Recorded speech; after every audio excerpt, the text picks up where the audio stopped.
Aujourd'hui avec le Canada et le Mexique. Bonjour David Cormand. Bonjour. Merci de nous avoir rejoints. Vous êtes eurodéputé Les Écologistes, président de la délégation Europe Écologie au Parlement européen. Il y a une chose intéressante soulignée par cette Trumpiste qu'on vient d'entendre. Trump est un homme d'affaires, il comprend les marchés bien plus que les politiciens, dit-elle. Ces droits de douane qui menacent à présent les Européens, est-ce que c'est clairement un moyen de pression pour justement forcer les États européens à acheter américain? Est-ce qu'il peut réussir son pari, Trump? D'abord, il faut comprendre dans quel contexte global cette offensive a lieu. Je pense qu'on est vraiment en train de rentrer, ça n'a pas commencé avec la réélection de Trump d'ailleurs, dans une rupture fondamentale de comment on voyait l'économie internationale. Depuis l'après-guerre, et surtout depuis les années 70 et 80, il y a eu une ultra-libéralisation du monde, où le postulat était: plus on favorise l'échange de marchandises, l'interdépendance, toujours plus de production, toujours plus d'échanges, plus on construit une prospérité globale où tout le monde finalement y gagne, et ça permet de faire la paix parce qu'on a des interactions commerciales, et donc ça va mieux pour tout le monde. Or, cette analyse se heurte aux limites planétaires. C'est-à-dire qu'en fait, on a aujourd'hui un problème qui est l'accès aux matières premières nécessaires pour mettre du charbon quelque part, dans tous les sens du terme, dans la machine. Et d'ailleurs, Trump et l'aéropage des GAFAM, c'est-à-dire des grandes multinationales du numérique autour de lui, ont en partie compris ça. Et qu'est-ce qu'ils font? Ils sont en train de changer les règles du jeu en disant: écoutez, le libre-échange, on en a bien profité, maintenant c'est terminé, on va passer à un protectionnisme, mais un protectionnisme américain qui se décline avec un impérialisme extrêmement puissant vis-à-vis des autres régions du monde. Et par quoi passe cet impérialisme?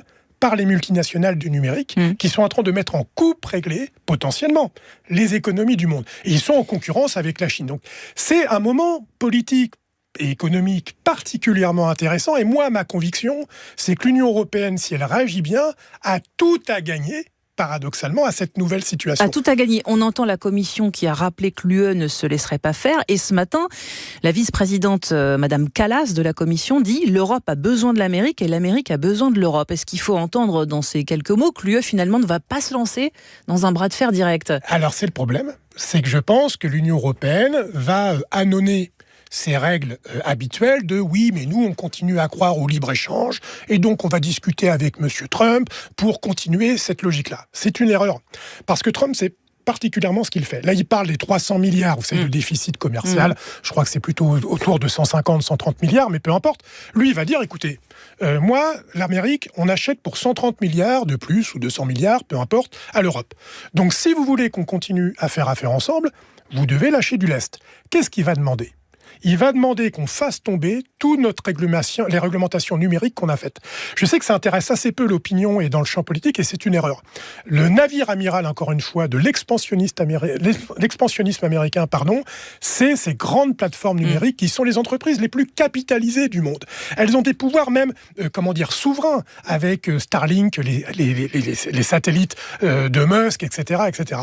Or, l'Union européenne, et c'était très bien, et c'est très bien, s'est dotée d'une ligne de défense en termes de souveraineté numérique qui commande les autres souverainetés. Donc il pourrait par exemple augmenter les droits de douane du vin ou du fromage, ou ça c'est anecdotique, oui, entre guillemets, c'est pas pour anecdotique, obtenir... c'est qu'on est dans une bataille qui dépasse cet enjeu-là. Mais pour obtenir, vous dites... Oui, il va dire: laissez mes GAFAM venir irriguer et envahir votre économie. Et si on répond oui à ça, en fait, c'est la fin des haricots pour l'Europe. Et pourquoi je dis que c'est une opportunité? C'est que l'Union européenne, face à ce retournement, peut dire: écoutez, nous, on propose une autre relation au monde, qui n'est pas de la concurrence, mais de la coopération. L'Union européenne, c'est le premier marché du monde. Nous avons le premier pouvoir d'achat du monde. Donc, nous avons un rapport de force pour faire entendre une vision. Encore faudrait-il en avoir une. Oui, mais vous voyez bien que dans le contexte aujourd'hui, il y a beaucoup de plans sociaux. L'Europe subit une perte de productivité. Ce matin, d'ailleurs, les bourses sont dévissées pour la plupart.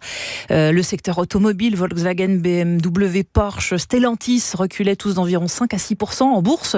Donc on est quand même dans une fébrilité extrême, David Cormand. À chaque fois qu'il y a un changement de modèle, on est dans la fébrilité. Et à cette fébrilité, moi je dis, il faut un plan. Il faut un plan, une stratégie. Vous parlez d'automobile. On a un plan pour dire comment on fait bifurquer notre mobilité en disant on passe de la voiture thermique à la voiture électrique et on procède à une forme de protectionnisme vert.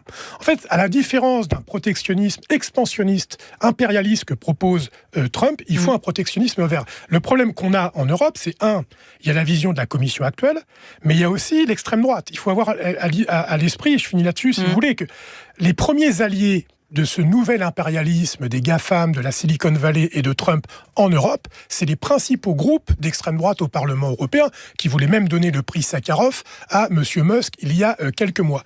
Et donc là, il y a on a vu Elon Musk intervenir lors d'un congrès de la AfD, notamment en Allemagne. Néo-nazie allemande, etc., etc. Il y a une logique d'ailleurs. C'est qu'en fait, pour pouvoir avoir cette expansion économique, Trump et ses amis sont tentés d'affaiblir les démocraties européennes. C'est pourquoi je dis que l'Europe a une perspective, c'est de dire nous renforçons nos pratiques démocratiques, nous renforçons une vision de relations apaisées au monde, en passant, y compris, par une reprise de souveraineté, donc une économie où on réindustrialise dans les secteurs stratégiques notre économie européenne, qu'on choisit de se préparer aux conséquences du changement climatique. À la première élection de Trump, l'Europe avait réagi en disant on fait un pacte vert, qui était de dire nous on va avoir un autre type d'économie. Et c'était une bonne idée, et ça reste une bonne idée. Mais là, vous voyez la tendance aller de quel côté ? Parce qu'on entend bien du côté de vos confrères et consoeurs eurodéputés qu'il y a ceux qui espèrent échapper justement à un conflit, qui préféreraient peut-être accepter les demandes américaines, et puis les autres, comme vous sans doute, qui préfèrent aller dans le bras de fer et se disent que c'est l'occasion de réduire nos relations commerciales avec les États-Unis et notre dépendance. Mais là, qu'est-ce que vous sentez qui va se profiler au sein de la Commission et au sein du Parlement ? C'est la grande inconnue, parce qu'Ursula von der Leyen, qui est la présidente de la Commission elle-même, je trouve, a une réponse timorée par rapport au discours extrêmement ferme de Trump. Donc moi, je ne suis pas en train de vous dire qu'il faut être dans la surenchère. Il faut rappeler nos fondamentaux. Il faut rappeler à nos partenaires, voilà qui nous sommes. Voilà ce que nous voulons, et voilà la condition d'accès à notre marché, qui est le premier du monde. S'il y a embrouille, on l'assume, et surtout on se prépare. Mais est-ce qu'il veut faire comme le Canada, qui a tout de suite répliqué en disant nous aussi, on va imposer 25% et après le Canada, de tarifs douaniers sur 155 milliards de dollars de marchandises américaines. Si vous voulez, ça c'est la réponse conjoncturelle. Après, le Canada n'est pas l'Union européenne, avec toute la considération que j'ai pour le Canada. D'abord, les seules frontières qu'ils ont, le Canada, c'est avec les États-Unis. Donc c'est quand même, pour le coup, ils sont encerclés entre l'Alaska et les États-Unis au sud de leurs frontières. Et puis, c'est donc leur partenaire historique, économique, mais depuis l'origine du Canada, j'ai envie de vous dire. L'Union européenne, c'est un petit peu différent. Mais là où ce que vous dites est intéressant, c'est qu'il faut que l'Union européenne choisisse des alliances. Donc d'abord, il y a la consolidation de l'Union européenne, et il y a s'adresser au reste du monde en disant nous proposons un autre rapport à l'économie, un autre rapport à la répartition des ressources et un autre modèle, de prospérité. Et donc là, il y a des partenaires potentiellement en Afrique, potentiellement en Asie, potentiellement en Amérique du Sud. Je pense au Brésil, quand je parle de l'Afrique par rapport à l'Afrique du Sud. En fait, il faut arrêter de s'isoler et d'être dans une logique défensive. Il faut définir notre projet économique, j'en ai dit quelques mots, réindustrialisation, transition écologique, normes sociales et démocratiques élevées, et avoir un repart au monde qui soit plus de la coopération et non pas de l'exploitation.